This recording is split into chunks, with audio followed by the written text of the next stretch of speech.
What's going on, y'all? Welcome back to another dope edition of Define Your Legacy. All right, before we tap into today's episode, just want to shout out our online store of Define Your Legacy, which can be found at the link in the description of this episode. All right, we have tees, hoodies, long sleeves, all of that. All right, so feel free to check out the store in the link of the description of this episode. All right, and on today's show, we have AJ on the show. Man, what's going on, man? Appreciate you for pulling up. What's up? Yes, sir. What's up, man? I'm glad to be here, man. Thank you for calling me in.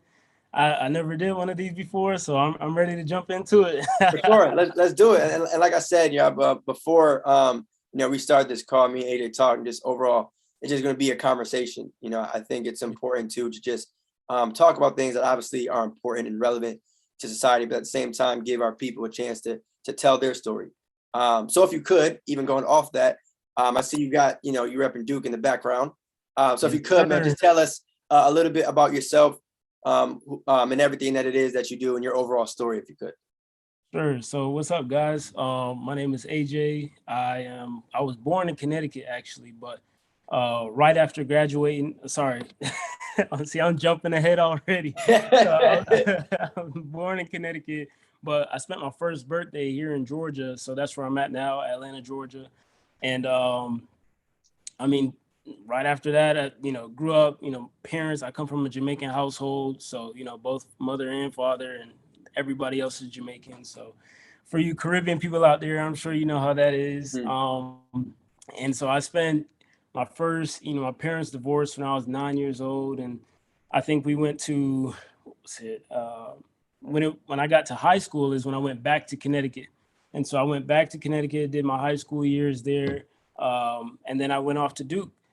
And so how I got to Duke, though, I want to talk about because, a lot of people think that, hey, you got to have a lot of money to go to a good school, or he must come from a silver spoon. And honestly, the only way I got to Duke was because I had a full scholarship. I was actually a Bill Gates Millennium Scholar.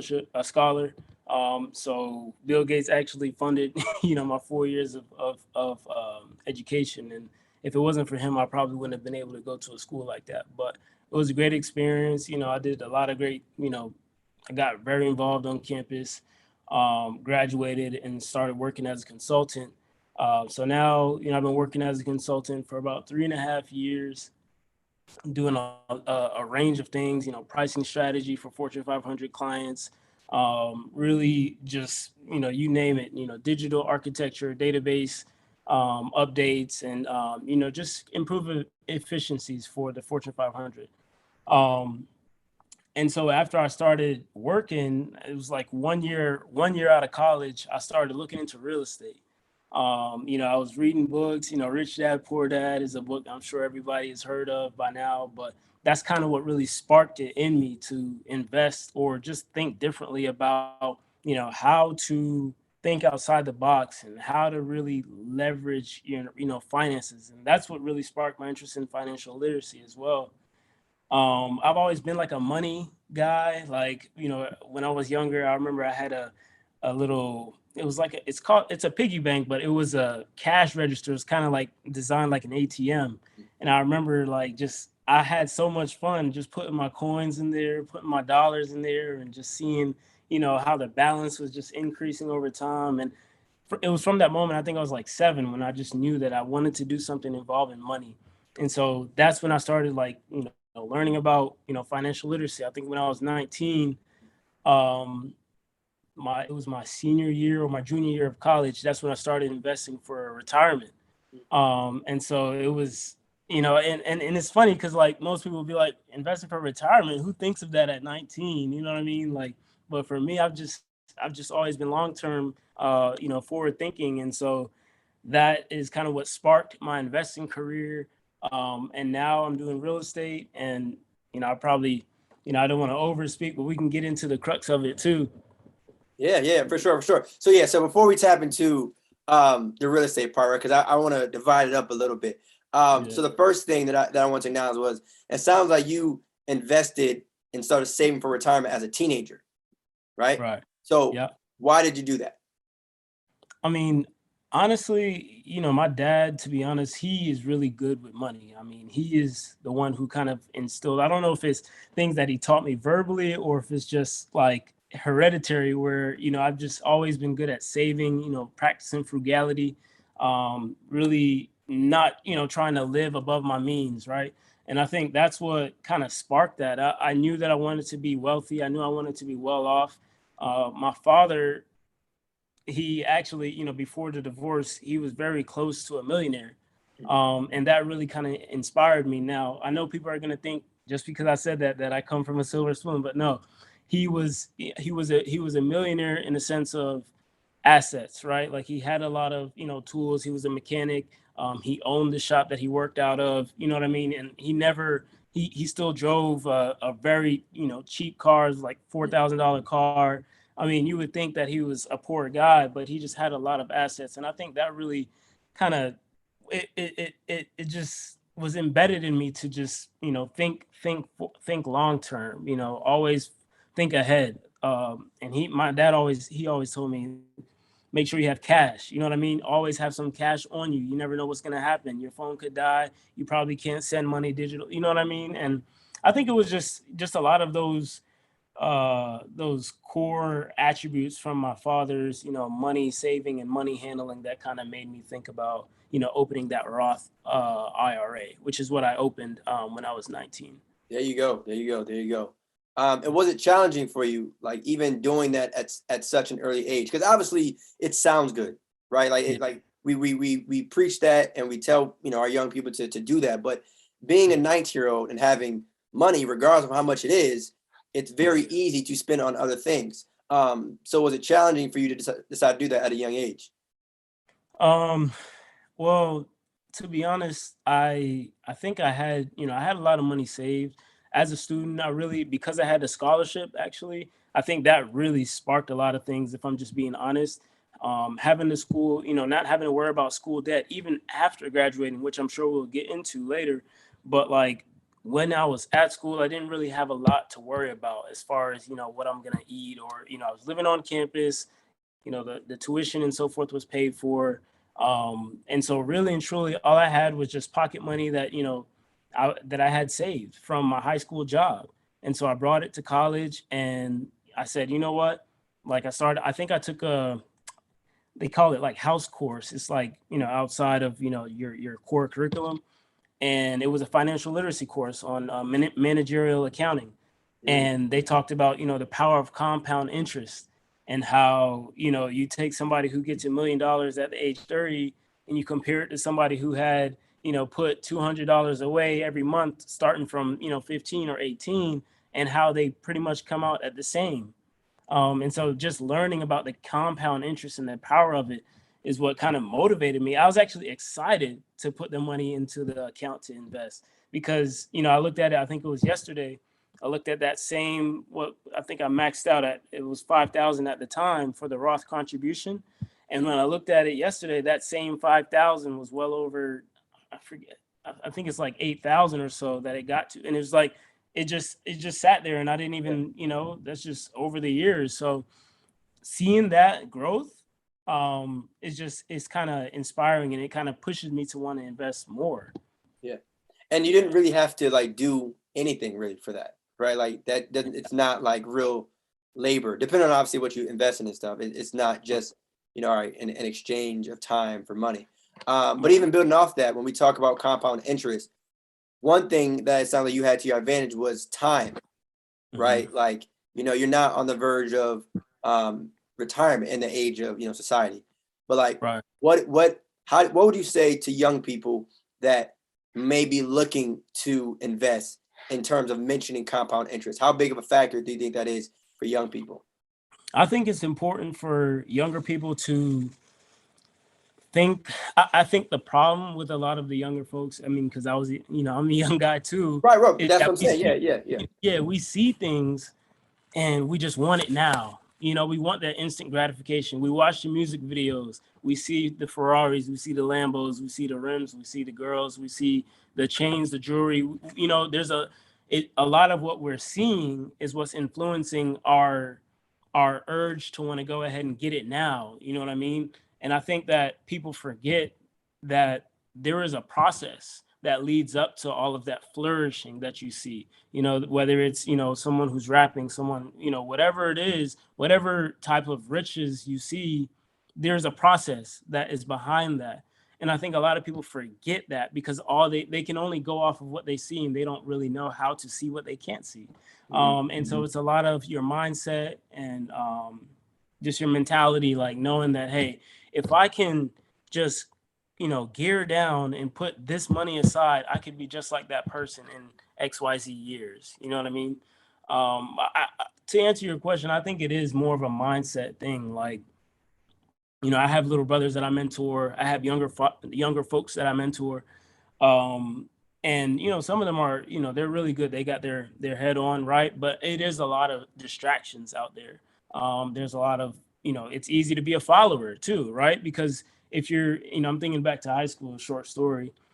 There was a lot of people who were calling people weird, right? The people who were weird in high school were, they didn't have a lot of friends. They were nerdy, and they were just, made fun of a lot.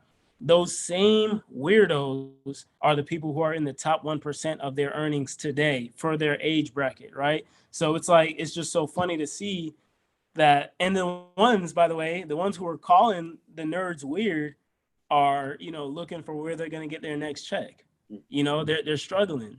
And it's just so, that just goes to show you that, like, being financially literate, being an investor, like when you're younger, it doesn't seem cool, right? You're putting when I was 19 and I put my money away, I put $5,000 into a Roth IRA, as opposed to putting $5,000 on a new BMW, or, I mean, obviously you can't get one for that low, but you know what I mean? I know what you mean. Flashing and, Yeah. Balenciaga, Yeah. like I put the money away. Now that money, it worked for me. And so I'm in a better position than the person who was just, buying all the liabilities.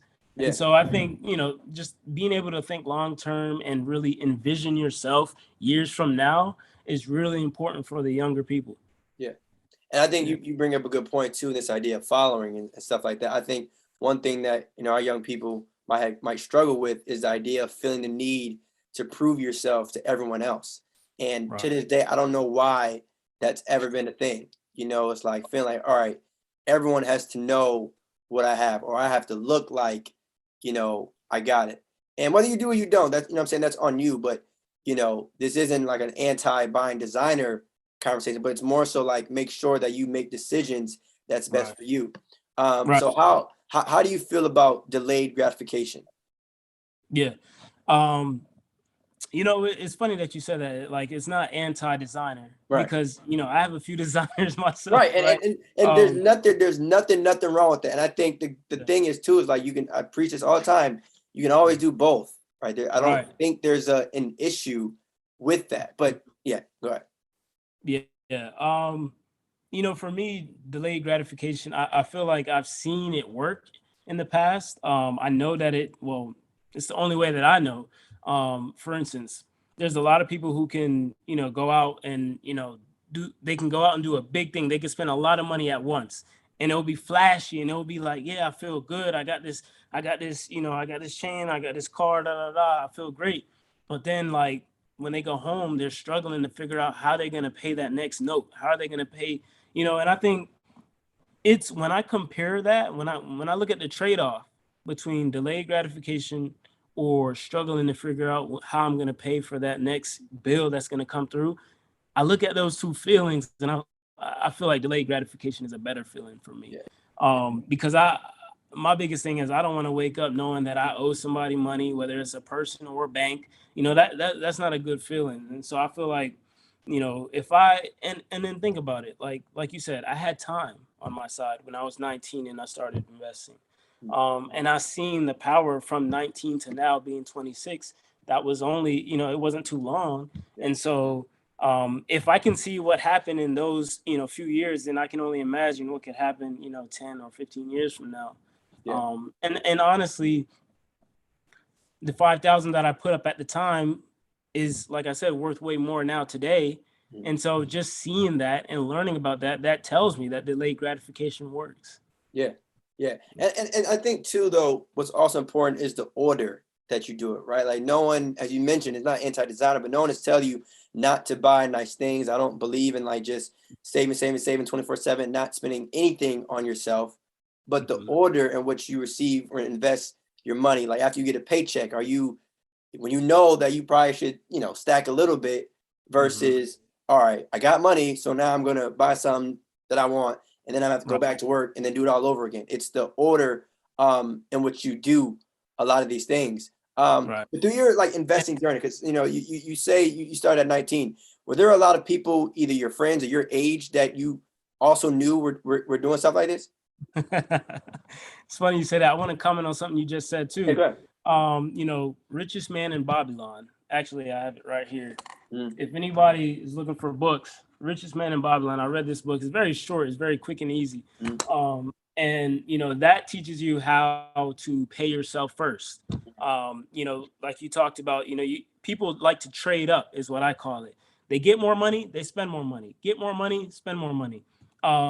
And that's how you stay in the rat race, or that's how you stay in the cycle of whatever cycle you're in. You never really get to escape. I was playing a game.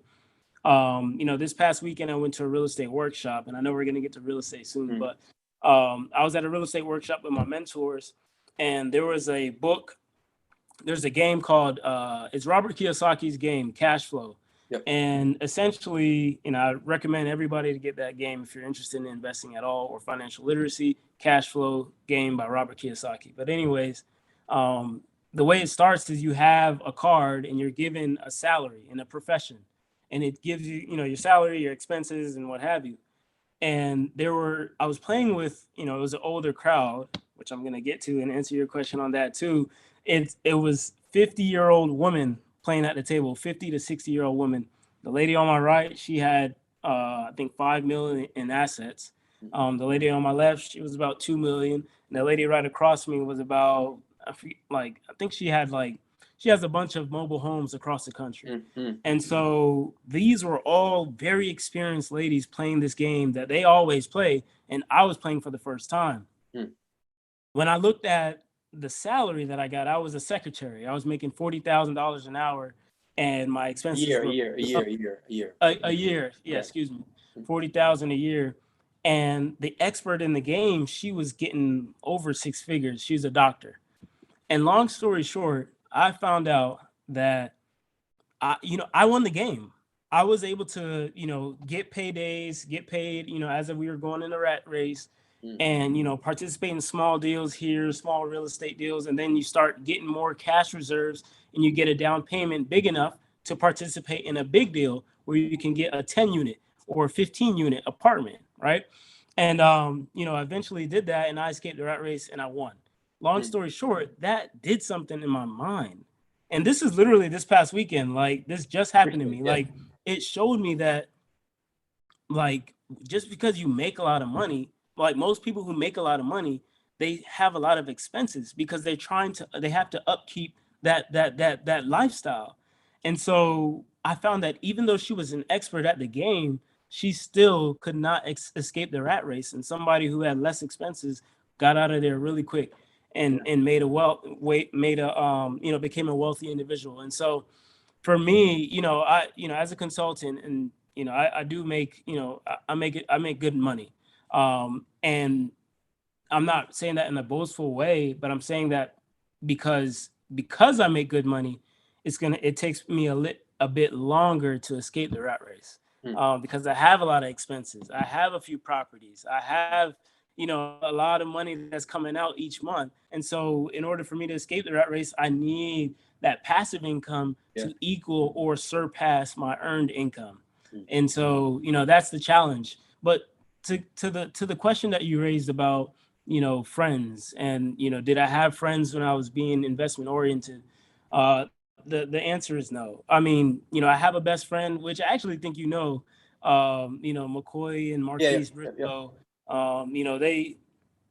They I've been friends with them for over 10 years now, and it's just like I have a small circle. I can count on my hand, how many friends I have, because not many people are interested in that. You start talking about stocks and you start losing friends. You start talking about, investing and nobody wants to hear, oh, that's boring. Even in dating sometimes, like when you're talking to girls about, just like, hey, I'm an investor, like sometimes that's a turnoff to people. And so it can become a lonely world, honestly. And so, yeah, and that makes it hard, but I actually love that. That actually motivates me, right? Because I think about the 1%. The 1% are the wealthiest in the world, and they're a 1% for a reason. They're a one-off. They're separate. Like there's a difference between even the 2% and the 1%. They're so wealthy that they're not a part of the general population at all. And so knowing that kind of motivates me to say, okay, well, I don't need a lot of friends, right? All I need is a good core friend, good core friend circle, and that's all I need. Yeah. And that's kind of like the life that you might choose sometimes. I was telling this to someone recently, like it's probably better to have 5 people in your circle that you can really, really count on and have meaningful conversations with than knowing 200-300 people that aren't able to provide you with any type of benefit or any type of substance in terms of knowledge. And the reason why I asked that though about, the friend and overall support group is like, when you're chasing something and just being alone and it's like you don't have too many people to reach out to or hit up, if that can be a struggle, right? Like a lot of people may deal with that, and it's like because they have to do it by themselves, like they think to themselves, like, all right, I don't want to do it. But like sometimes you got to do a lot of this stuff on your own, like, and it's not fun. It's not always pretty. It's not always like you might miss some parties, you might miss out on some crazy conversations, some toxic stuff on social media, but like when you really locked in on something, not too many, other things matter. Right. But you mentioned your story too, about the recent workshop that you were at. And I think the cash flow game. 2 things that I want to talk to you about is one, lifestyle inflation, right? So as your income increases, so and sometimes your expenses. And so when people say like, yeah, you're making a lot of money, but it may not matter as much if your expenses continue to increase. So if you can manage to make a bunch of money, but also somehow keep the expenses the same, if not lower, you're probably in a better situation. So what are your overall thoughts off lifestyle inflation? There's something called a FIRE method, and I don't remember the exact percentages, but essentially it's where you pay yourself first. So every check that you get, you would save at least 30% of that, and you just put that away. That's your money. And then you would spend, sorry, it's I think it's a little more than that. It's 50% that you want to save for yourself, and then 20% for your wants, and then 30% for your needs. And so essentially the fact that you have your wants at the lowest allocation each month, that helps you limit the amount of liabilities that you go out. That's your entertainment. That's your bars or your Friday, Saturday night expenses. Those have to be limited. That's even your trips. If you're traveling, if you're going on vacation, like that money you're only given 20% of your income to spend on that. So sometimes that is going to mean, hey, I can't go to this party, or I can't go to that concert. I can't take this flight. I can't take this trip because it's more than 20% of what I've allocated for wants. Yeah. And so that's what I do. Like and I always research. Like right now, I'm shopping for a car. Now, like I said, I make good enough money to where I can go out and buy my dream car right now, but that would put me back, right? And I'm not gonna do that because I know that I've only allocated a certain percentage of my money for needs. And I do actually need a car because I've been driving the same one for about 10 years. But that actually shows you as well. Typical investor. Typical investor. Yeah. Yeah, man. I try to keep my expenses low everywhere that I can.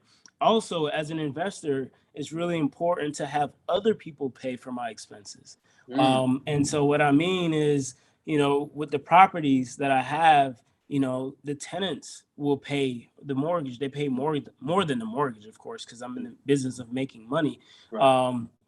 But it's important to kind of offload your expenses, because that is another way to escape the rat race. That is another way to have your income surpass your expenses if other people are covering your expenses, right? And so, for instance, if I'm making 2,000 a month and my expenses are at 1,000 a month, but I have tenants that are paying for that 1,000 a month, then what? I have zero expenses and 2,000 of income. And so I'm able to leverage more of my earned income because I'm not having to account for the expenses that I have. Yeah. Yeah. And so, you know what, too, great point. But I want to play devil's advocate real quick. I want to ask you something. Just so, because like, you know, I'm here with you. You feel me? Right. But I just want to acknowledge that I know there's some people that may have a problem with one thing that you said. So I got a job to do. I got to make sure I touch all, points of the conversation. So the 50% of your income, right? I'm a big fan and component of paying yourself first. I think that should be mandatory. You treat investing like a bill, right? Like that has to be done, right? The same way you might feel like, all right, I got to pay my mortgage, you do that. Same way you feel like you got to pay your phone bill, you do that. It should be the same way with paying yourself first, regardless of number.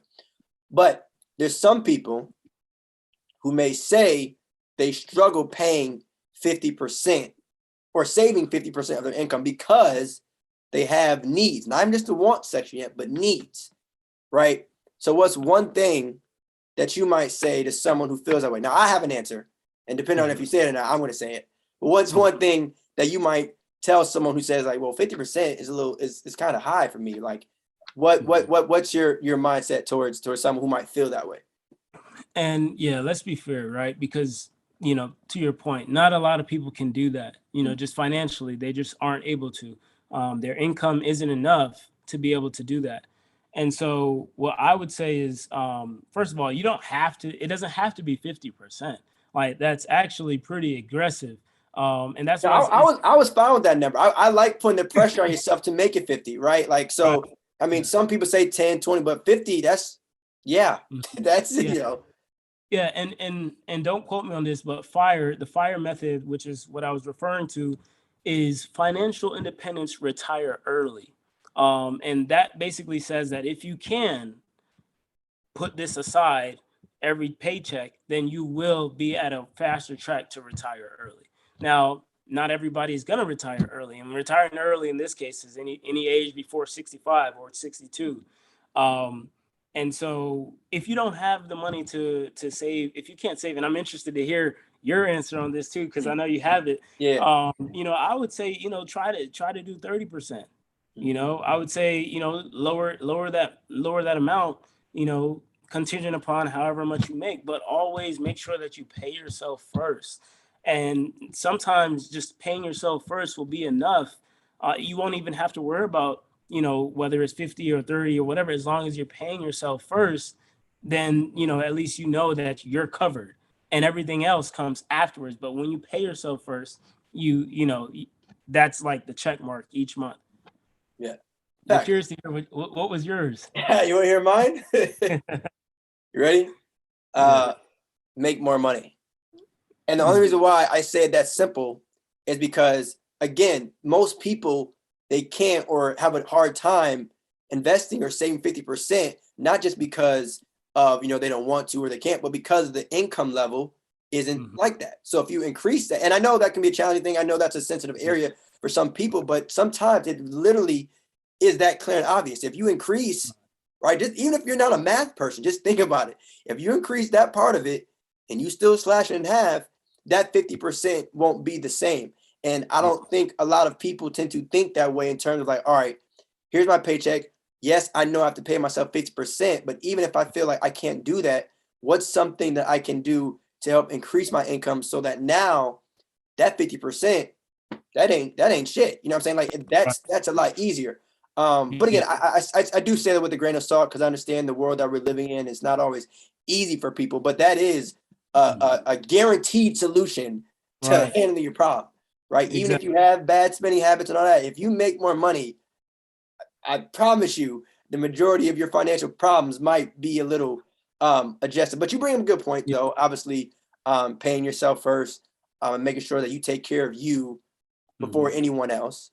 And so how important is that statement to you, right? Like making sure that you are taken care of before, and obviously, you pay your bills and stuff, but like just the idea, like if there's one person that for a fact you're going to take care of, it's you, Yeah.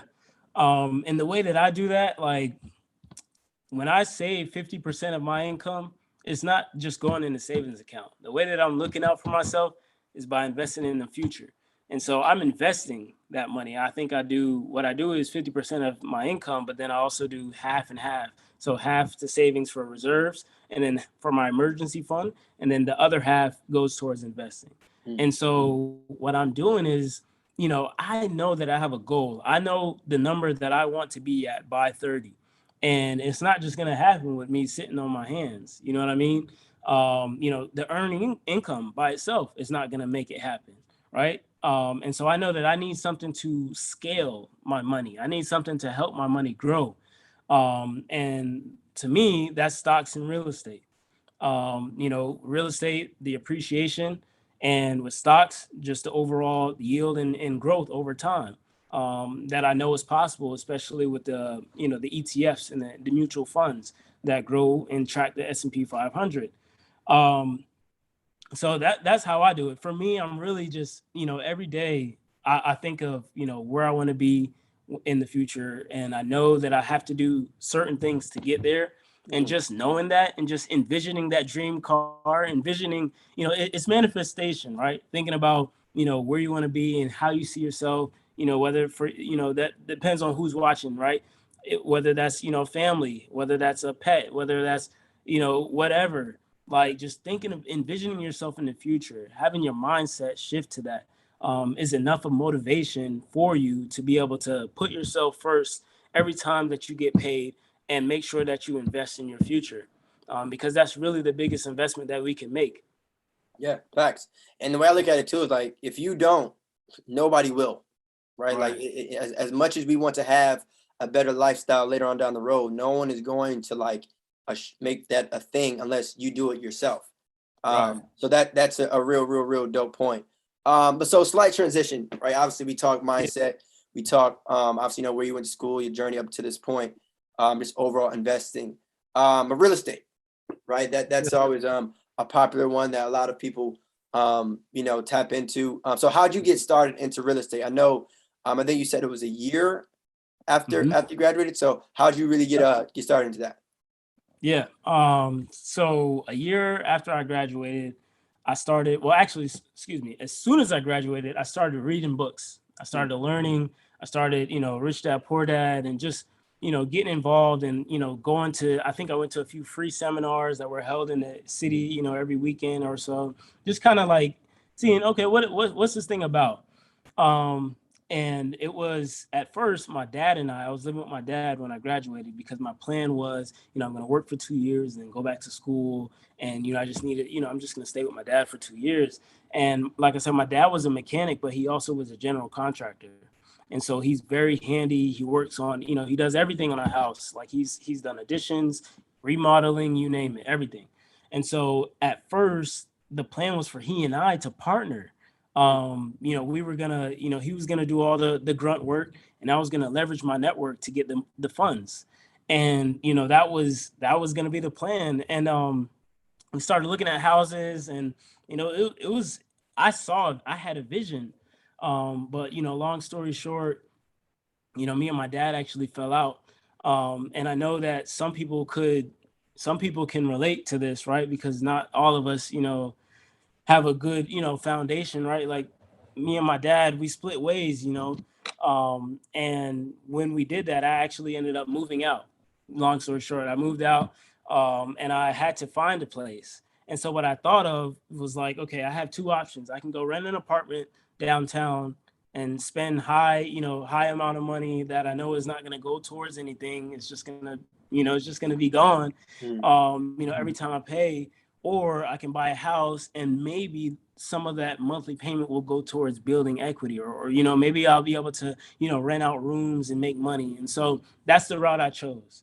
So I started looking at houses. I wanted to move out of my dad's, and I found a house. I put my 3% down, first time home buyer program. It was a primary residence at the time.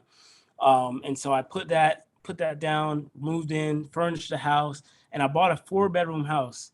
And a lot of people at the time were like, why would you buy a 4-bedroom house? Like you live by yourself. Like, why would you do that? And I even had people asking me like, why would you buy a house and you're so young? Like you may move and blah, blah, blah. And I'm like, that told me that like people's mindset was like, like it needed some, some Yeah. some I got work. yeah, I know what you mean. Yeah, I got you. I got you. Yeah, I And got you. so, for me, I had a long-term vision. Again, why did I buy a 4-bedroom house? Well, I knew that I wanted to occupy one room and probably rent out the others. And so this is where we started learning about house hacking, right? The idea of, occupying one space and renting out the other spaces and basically living for free. And so the way that I started that was with Airbnb. And so I started, I was able to 3x my rents. The house would usually rent for about 1,500, and I was making over 4,500 a month. And so that was when I kind of got dabbled into, kind of like I started dabbling into like landlording in a sense, like managing tenants, managing turnover, like fixing up the property. I was doing the cleaning myself, all the management myself. So I was really, which is not the smart way to do it, but I was just getting started. Right. And so, it was fun. Like I was making money, occupying, just sharing my house. That's all I had to do. Anything was broken, I submitted a claim and I got the money reimbursed. Like it really seemed like a win-win. And so after that, I remember back when when I was living with my dad, he told me that there was like a radio commercial that he heard, something about tax lien investing. And I didn't know anything about it at the time, but I knew it was really interesting. So we started going to a seminar. This was when I was with him. I forgot to say, when right before I left my dad, right before I moved out, we went to a seminar together, and it was a tax lien investing seminar. And these guys, they just want to sell you on, Yeah, they if I had got to guess, I know what seminar you're talking about, but yeah. yeah, they bring you in and they're like, Yeah. hey, you want more, spend 3,000. If you Mhm. want even more, spend 15,000, whatever. We Mhm. didn't do that. I've never paid for like mentorships or anything like that. And so basically went there and I learned the crux of it. And here in the state of Georgia, and it's pretty much similar across the nation. You can buy a property for like pennies on the dollar, right? And so I started going to the auctions. I started seeing that people were bidding 5,000, 6,000, 7,000, going once, going twice, and it was kind of cool. Like it was my first auction experience. And then I started going. I think I went about 4 times, and I was like, you know what? The next time I go to that auction, I'm gonna buy something. And remember, so I had just started working, and so I was always good at saving money, so I had some capital to spend. And so I went to the auction, and basically, long story short, that's how I bought 2 acres of land. And so I bought that land for like 13,000. Today it's worth about 55,000. And like that was, so and I can sell that right now, but it's just equity that I'm sitting on. And my plan is actually to develop on that land. I'm actually, that's in the background right now. So that was my second property that I bought. And so the third deal that I did was actually this past summer where I was going to do subject to. And so for you guys who are watching, you may not know, subject to is a way that you could buy a house by taking over somebody's loan. And so, or taking over their mortgage payments, essentially. And so it's more of a creative deal structure is what they call it. And, we were going back and forth. I have a cold caller who works for me. So he basically, that's how we market. We have leads that come in. I give him lists to call and he calls, hey, are you interested in selling your home? And, he has a whole script to follow that I created for him. And so I had a lead come in and it was going to be a subject to, but, after talking to the guy over months and months, he didn't want to sell. Then he said he wanted to sell. Then he was asking about, my credentials and who I am and, just a little Of course, yeah. uncomfortable. It makes sense for him to ask the questions he was asking. Long story short, he said, you know what? Instead of, you taking over the mortgage payment and it still being in my name, and I just want to get rid of the house. So how about this? I think he owed like 70,000 on it. And so he said, you know what? How about you bring 50 and I bring 20 and we close out the loan, and then that's how I'll sell the house to you. So essentially I was like, okay, great. Instead of me taking over a $70,000 note, now I get to just spend the 50,000 and get the house. And so that's what we did. And it was funny because like a lot of people were like, wait, why would he bring money to closing to sell his own house? He basically paid to sell his own house. But a lot of people do that because they just want to get rid of the loan. They just want to be, done with it. And so that was a really sweet deal for me. I bought it for $50,000. It's a single family home. I put $70,000 of rehab in it, and it appraised for 215. And so I was all in at 120, and it appraised for almost double that. And so I decided to hold it. It was, I'm a long-term guy, and so I hold all my properties, and that's kind of what I did with that. Yeah. So, all right. I know I said a lot. No. Hey, I understand. I'm locked in. So I want to break down a little bit of them one by one, right? So we got Airbnb investing, right? Where I know you mentioned subject to, and was there one in the middle? I know. Oh, that's what it was. I know you mentioned FHA. Yeah. Right? Oh, so no, it was tax lien investing. Okay, yeah, tax lien investing. All right. So the first one, Airbnb, one that I'm sure a lot of people our age have used in terms of staying at home. But what got you? What was the thought process behind really getting started with Airbnb? Did you make that decision before you decided to go the 4-bedroom route? No, it was actually after. So well, I always knew that when I bought the 4-bedroom house that I was gonna somehow leverage it. I knew I didn't need 4 bedrooms for myself, so I knew I was gonna rent out the rooms. Now, how I was gonna rent out the rooms is what I wasn't sure of until after I bought the property. When I bought the property, I said, okay, I'm a guy that likes my own space. So what are some ways that I can get roommates without them being in my space? And so I was like, you know what? Airbnb is something where if they come, I'll go couch surf. I was going to my mom's at the time. Like, I had to find somewhere else to go whenever my house was rented. And that's something that I didn't mention when I mentioned it at first. But, I did have to find other places to go, you know what I mean? Because I had to, I let my house go for rent. And so basically I chose Airbnb though, because I saw it as a flexible option for me to still have my own space. Like if I ever wanted to have the weekend to myself, turn it off, block those days off the calendar. If I ever wanted to make some money, hey, it's online, it's free to book. And I think that flexibility is why I chose the Airbnb route, because I knew that there was going to be times where maybe I want to throw a party, maybe I want to invite some friends over, or maybe I want to do something and I need the space, and I don't want to have to coordinate with roommates to say, hey, I'm having such and such come over, or hey, did you wash it? Why didn't you wash the dishes? And you know what I mean? Like right. So Airbnb is just something that I saw as a perfect solution for me, and it worked. Yeah. Okay. So what would you say? All right. So yeah, I'll go through all three first and then ask one general. So Airbnb, tax lien investing. Talk to me a little bit about that. So with the tax lien investing, the reason why I saw it as a great opportunity is because the way it works, especially in the state of Georgia, is that if you invest in a property, the way it works, I don't know how in detail I should go, but long story short, everybody has property tax.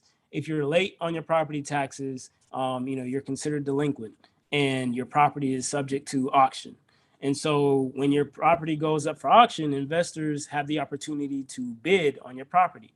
And because property tax is just kind of like their first position in terms of liens, you would basically get a first position lien on that property. And so me as the investor, I have the opportunity to foreclose on your property if you do not redeem in the 12-month, which is it's a redemption period of 12 months.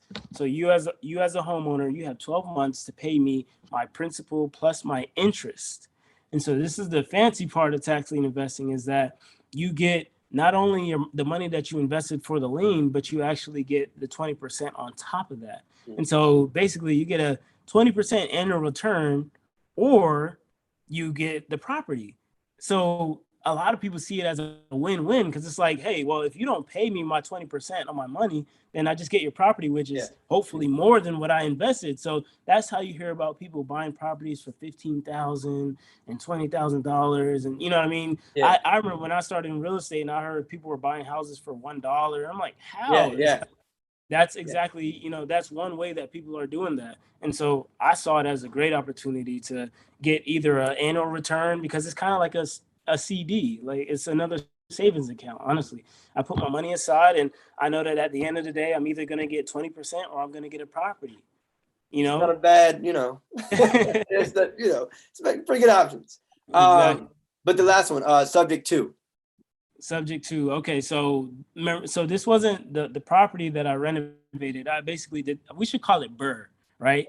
It's not Okay. really subject to, we should call it BRRR, because that's what I did. I did the buy a house, you renovate it, you rent it out, and you refinance and you repeat, BRRR. And so that's what I did on that property. But the reason why I said subject to is because it started out as a subject to deal. At first, I was gonna take over his note. And so he gave a better idea, which is, just pay it cash and get out of there. And so that worked out for me. So I bought the house. So this is the first B. I bought the house, 50,000. I renovated it, 70,000. So 50 plus 70, that's 120. Yeah. Now I'm all in at 120. I rent the property out. I have a tenant in there that's long term. And while that tenant is there and I have a lease that's signed, I went ahead and refinanced the property. And so some of the guys that are watching this may be wondering, wait, hold up. Did you have $50,000? Did you have $70,000? Like, how did you actually buy the property? And what I did was I leveraged private money. So basically, I went to a local REIA. A local REIA is it's just a real estate meeting in my area. And I started, connecting with people, and I basically met a private money lender who had all the money in his account, and he just wired me the money every time I needed it. So throughout the entire rehab, we would do something called draws. It was a draw schedule. So you do a little bit of fixing, you get your draw. You do a little bit of fixing, you get your draw, and that's kind of how we do it. And so the 70,000 that I needed for the rehab, he was able to send, 20,000, 20,000, 25,000, whatever. And so now I'm at the refinance part of the process, one of the last R's. And basically, I was able to refi at 75% loan to value. And so what that means is the house appraised for 215, and so I was able to get a loan of 75%. Which came out to like 160 or so. Now, this is really important. You really got to tune in to understand how this part works. The refinance is the most important part of the BRRRR method, because this is how you pay back your private money that you borrowed, or your hard money loan. It's the same thing, private money, hard money. And so, like I said, I borrowed 120, and of course there was some interest, but he charged me, I think, 10% over 12 months, which is like, it was like 1% a month, or something around that. A little less than 1% a month. And basically, I owed him, I think it was 125. At the end of the day, I owed him 125. So that was 120, the money I borrowed, plus $5,000 of interest. And so I owed him 125. When I refied at 75%, I had a loan of 160. I think it was 161. You could do the math. 75% of 215, 161 something. So basically, now I had a check for 160,000, and I only needed to pay him 125. So that 160, that spread between 160 and 125 was left over that I was able to pocket and use for my next deal. And so now, not only was I able to pocket money that I didn't have, because think about it, guys. It's like, I borrowed all that money. None of that money came from me. So I borrowed 120, I paid him back, and I pocketed 30K for a next deal. So what happened? I've got the house for free. Like, I got the house for free at the end of the day. And I know, like, this is like how most marketers, I got, how to get a house with no money down. And that's exactly. Don't worry. That won't be the title. That won't be the title. How to get a house for free. No, don't worry. Yeah.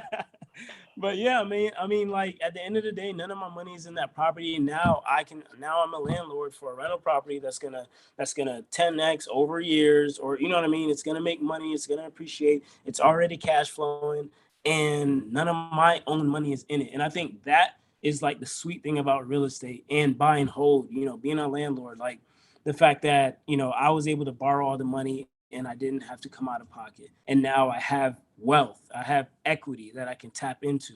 It was a great experience, and that's why I'm going to keep doing it. I don't blame you. I mean, no reason to take your foot off the gas if it's working. Like, you always got to go back to the drawing board if there's success. You know what I'm saying? But yeah, so let me list out a couple of terms, right? Let me get my student hat that, So we got just overall, right? We got FHA, right? We got landlord, we got Airbnb investing, we got subject to, we got tax lien investing, right? You mentioned private lender and all these different things, right? So my job, okay, is to break that down, hopefully even more, right? In terms of the question I might ask.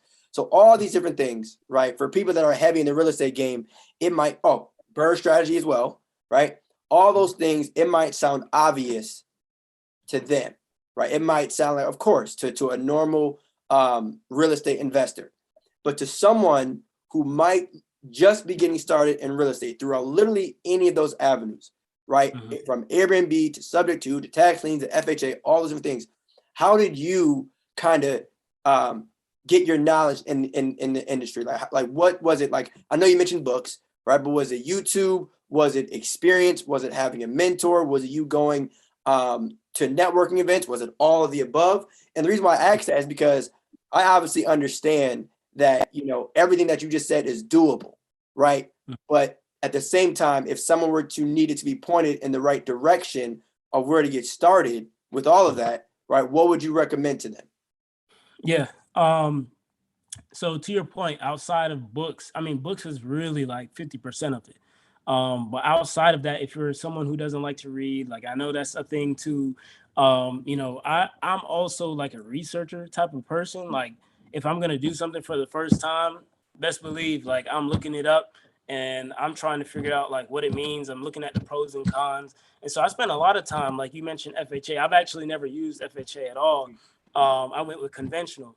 And so with that though, when I was deciding to buy my first property, I was like, wait, should I do a conventional loan or FHA loan? I went online, I started looking at, okay, what are the differences between the two? And, at what, which situation does it make more sense to use one over the other? And so it was just a lot of that researching. But you mentioned another thing that I really forgot to touch on, and they would hate that I didn't, is mentorship. Like I have a number of really great mentors that if anything pops up, like, or if I'm facing something for the first time, like for instance, with the rehab that I did, I was the general contractor for that renovation, meaning that I called all the subcontractors myself. I didn't have anybody managing the property. Like I didn't have, it was all me. It was all under me. And then, a lot of people would say like you need experience to do certain things. Like, oh, like I'm even hard money lenders will say, hey, I'm not going to lend to you unless I see that you've done 5 deals or whatever. And that intimidates a lot of people, like seeing that, they have to have experience. And I just want to debug that, right? Like, because I flipped the whole house and I had no flipping experience. You know what I mean? And like, I feel like that's powerful, right? Like just the fact that like, you don't need to have done it before. Like this is how experience is built. You have to start somewhere. You have to. And so I'm forgetting the question that you asked. But I mean, you're answering it though. Like basically just the idea of like, what would you tell a beginner? Like, what would you tell to someone who's like, I have no idea what I'm doing. Like you say you don't have an experience. Like I also know that I want to do this. Yeah, and asking a lot of questions. Like my mom will tell you, like ever since I was younger, I've always been inquisitive, always asking a lot of questions. Why this? Why that? How does this work? How does that work? And I think that kind of evolved in me over time. Like even today, I still ask a lot of questions, and I'm very just a curious individual. And I think curiosity is what kind of sparks, the ability to do things for the first time, because it's like people you don't get it if you don't ask. You know what I mean? They say that all the time. You pray and you shall find, right? Like that's what the Bible says. Like you should always, try to seek and you shall find is what it says. You should always ask questions. And for me, like anytime I face something that I'm not familiar with, I ask. And a lot of people get really discouraged by like requirements too. Like if you're thinking of just like a job application, like a lot of people see, oh, bachelor's required, oh, I don't qualify. Master's required, oh, I don't qualify.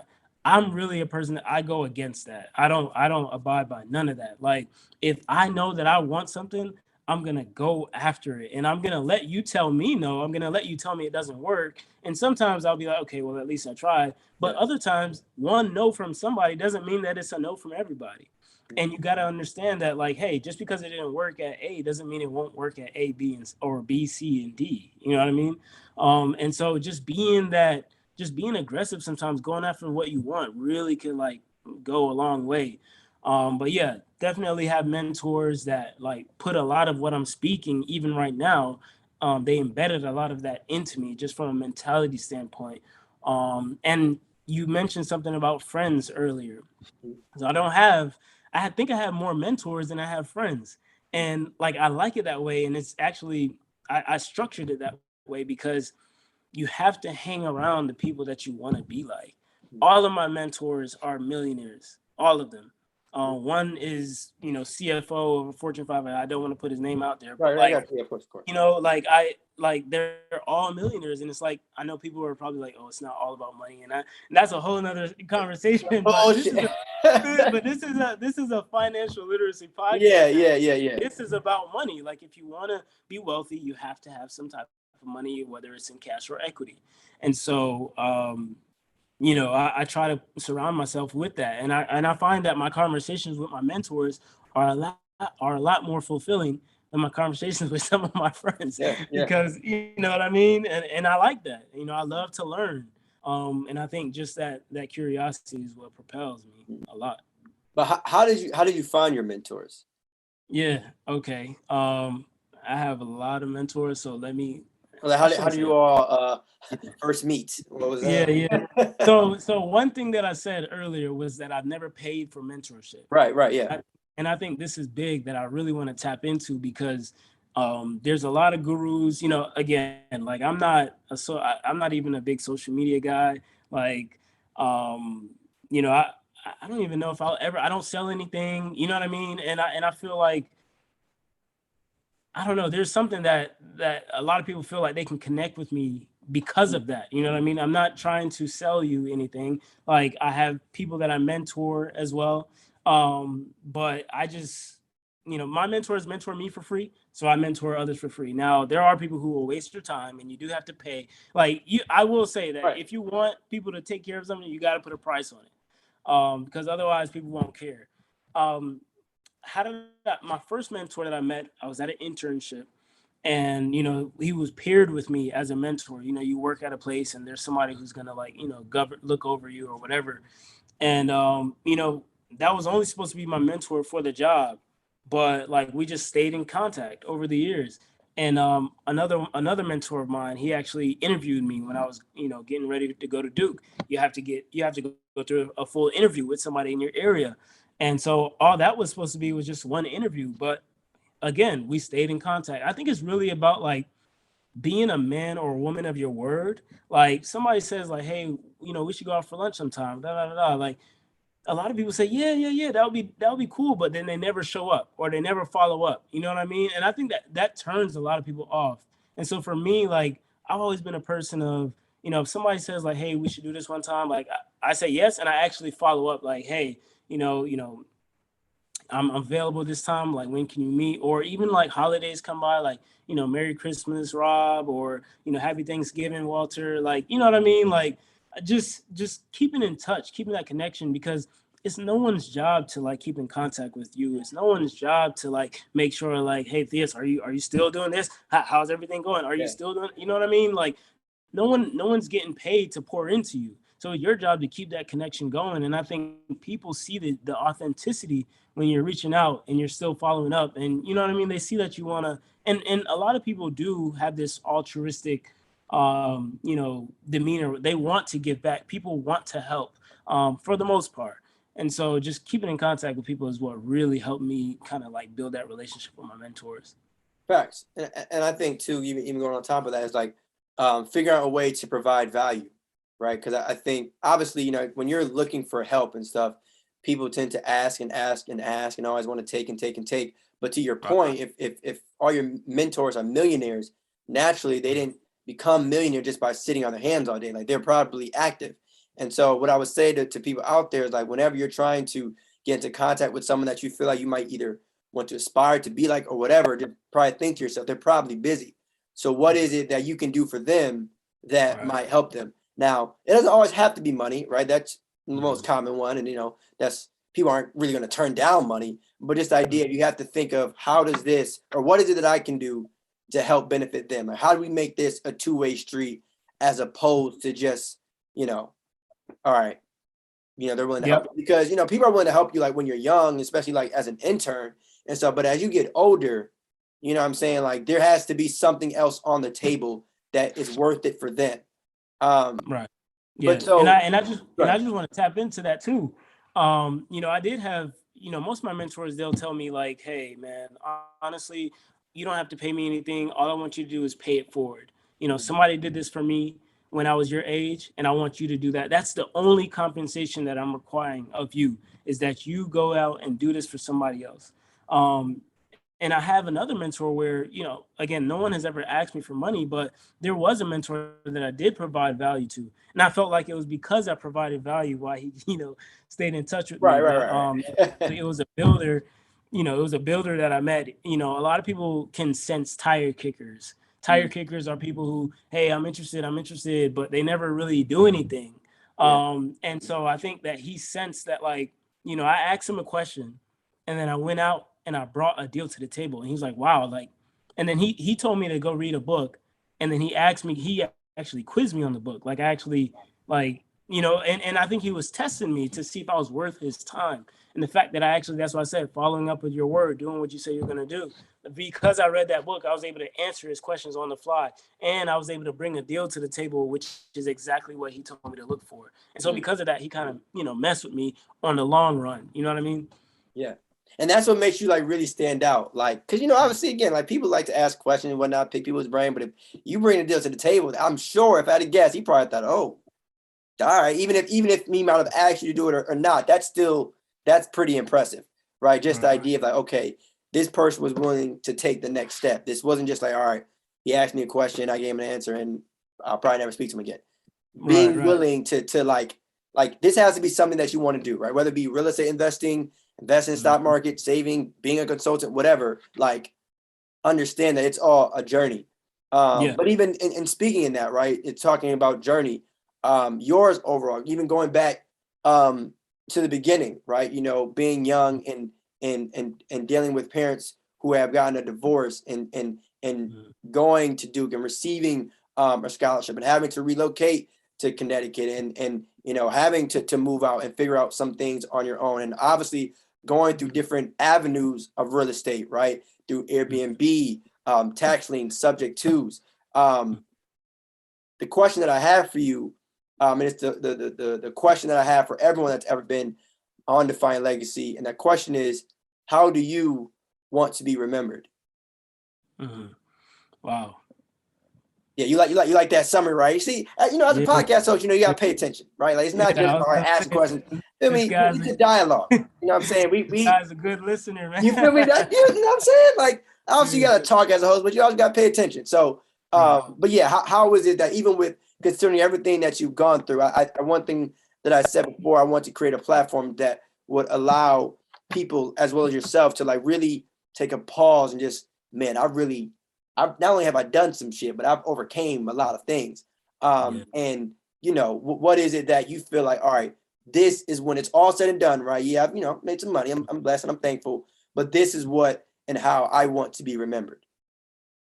Man, my heart beating fast. Just, you know what I mean? Because like honestly, like I am just thinking about my journey, from the beginning, and I did go through a lot. You know what I mean? It was tough, and I didn't always have, I didn't really, my parents were never telling me to do well in school. They weren't really motivating me at all. I mean, they were just go to school. They didn't care about, how good of grades I had or anything like that. And so just always kind of like pushing myself to, get good grades, which is what led to me getting a scholarship, which is what led to me going to a great university, which is what led to me getting my first job. Like when I think about the journey, everything happened for a reason. Now, I mentioned that my dad was really good at working on houses, and I had to flip a whole house by myself. and like I couldn't call on my dad. That kind of hurt a little bit, you know what I mean? Because it was like, wow, like me and my dad could have been doing this together. How much further in life would I have been if me and him were still, you know, connected? And so just a lot of like, I don't know, it was tough. It was tough. I think I'll say that if I ever want to be remembered, I want to be remembered as a guy who didn't have all the guidance in the world, didn't have all the motivation from external motivation, I should say, but still was able to like build a legacy for himself. Like, you know, because at the end of the day, I'm a one-man shop, right? I have properties, I have equity, I have, you know, I have, you know, I do well for myself Gotcha. from a net worth perspective. And really, a lot of people ask me like, why am I even doing this? Like, even my mom, when I tell her that I'm doing this for my kids that I don't have, she's like, you know, you don't have kids. Why are you even, you know, doing that? She doesn't even understand, you know, the concept of, you know, the generational wealth thing, and that I want to be able to die and have something to pass on. Like that is just really important to me. I know that when my parents pass, they're not gonna have much to give me. And so because I know that, I want to be a trendsetter in the sense. I want to break that generational curse and be the one to kind of put my family and any generation to come like on top. Yeah. And I'm so glad that you said that kind of towards the end. And that reminded me, like we were in a workshop together. And you mentioned investing and saving, do all this stuff for your children, even though you may not have any right now. And I think right now, as we wrap up this episode, I want everyone to know we are in a very, very interesting era. And that I say that because our generation, while you might think that like, okay, either your parents, whether they did or did not like leave something for you, the times that we're in now is like, we have so much responsibility because of the access that we have to information, right? YouTube wasn't a thing, you know, decades ago, right? Listening to podcasts, that wasn't a thing decades ago. The ability to make money from your phone, that it wasn't, you know, as serious as it is now. So to anyone out there that might feel like, okay, no one ever taught me or da da da, Right. we are in the time where like, I'm not gonna say there's no excuses because being a black man or woman is always challenging, but at the same time, the ability to attain this information is not as far out as you might think. And even if, again, to both of our points, for people who may not have children, it's like even if you're not going to have them or whatever, it's like your time is going to pass, right? Whether you like it or not, there's one thing that we can guarantee is that time is going to pass, right? And you want to make sure that however it is that you feel, right, that you weren't given or afforded, make sure your children don't feel the same way. Right. So if you're a person that's going to complain, like, oh, I didn't have this growing up, cool. Make sure that your children don't feel the same exact way. Because again, because of us being in that time where we can learn some things, we can and are seeing people that look like us make a shit ton of money quicker at a quicker pace. It's like, all right, well, the excuses are getting thinner and thinner. But yeah, that's my little rant for this episode. That's my just man, you know, and I agree with just everything you said. Like, I agree with everything you said 100%, man. Like, you really got to take advantage of the opportunity that we have in this digital age. You know, information is at your fingertips at any given moment. Any question can be Googled. You know what I mean? Like, experience is the best teacher. Yeah. But you still need some of that research, some of that knowledge to go out and tackle that experience so that you will have even greater knowledge, man. But yeah, couldn't agree more. Even if you got to do it by yourself, y'all, like it might be easier, right, to do it with someone else. But like, even if it just got to be a solo mission, if it's just you, hey, it is what it is. But grind it out. Again, it's so much bigger than you, right? It's so much bigger than us. Like there is an entire generation that we have the opportunity to change. That's not even here yet. You know what I'm saying? So but I think, you know, we're all heading in the right direction, and that's always a positive. So if you could, man, if you'd like, feel free to either drop your email, that too, but your email, your social media, where people can find you. You know, hey, because I mean, hey, you know, you never know who's listening. People, their best form of, you know, contact, LinkedIn, whatever the case may be. Yeah. So if you guys want to follow me on LinkedIn, my name is actually not LinkedIn, IG. Mr. Prodigy is Mr.Prodigy with 2 Y's. So PRODIGYY. Lovely, lovely. And do you have any final words for our lovely audience of Defiant Legacy? Lovely audience. I would really just say, if there's something that you want to do, man, like woman, man, whoever you are watching, if there's something that you want to do, like go out and chase it. Like without, and I know it sounds cliche, like everybody says that. If you want to go out, if you want to do something, chase your dreams, what have you. But what I really mean is there's really no limitation to what you can do. And like I think I never knew that I was going to flip a house, right? Like that was never in the scope of what I wanted to do. I knew I liked real estate. I never thought I'd be, hammering nails and hiring, you know what I mean? I never saw that coming. And so because of that, it taught me that like, there is nothing that's too far fetched, guys. There's nothing that is like outside of the ordinary. There's no limitation on what you can do. Don't look at the requirements. Don't look at what they say is needed. Still go after it. If you don't have the requirements, still go after it and see if you surprise yourself. See what God does for you. But yeah, that's all I like to say, man. Like anything that you want to do, it's out there. The opportunity is here. Facts. Just go. Just go. Don't overthink it. Sometimes you just got to start, fail forward. You kind of figure it out as you go. It don't always got to be perfect in the beginning, but just know that you not starting is a guarantee that it's not going to work out. Manifestation, man. Manifestation, very important. See yourself in the future. You have to. So again, this is a very, very fire episode, and I always say, man, like it's important, obviously to tell stories, but obviously having a conversation as serious as one that we just did. I definitely think people are going to appreciate it, and also too, because like I say, as a podcast host, there's just certain topics and debates and podcasts and all that go on that just are just like, yo, who cares? You know what I'm saying? But I think something like this, I think can hopefully spark the conversation within a household, or spark the conversation amongst friends groups. So I think this was a very, very important one, man. And on the Defiant Legacy front, y'all, make sure you follow Defiant Legacy on Instagram, Twitter, Facebook, subscribe on YouTube, Apple Podcasts, as well as Spotify. For myself, feel free to follow on Instagram, Theus Elijah, as well on Twitter, Theus Elijah, and feel free to check out the online store and the link, all right, of the description of this episode. All right. Again, AJ, man, on a real, definitely appreciate you for pulling up on the show. And just like that, y'all, stay blessed. We gone. Peace.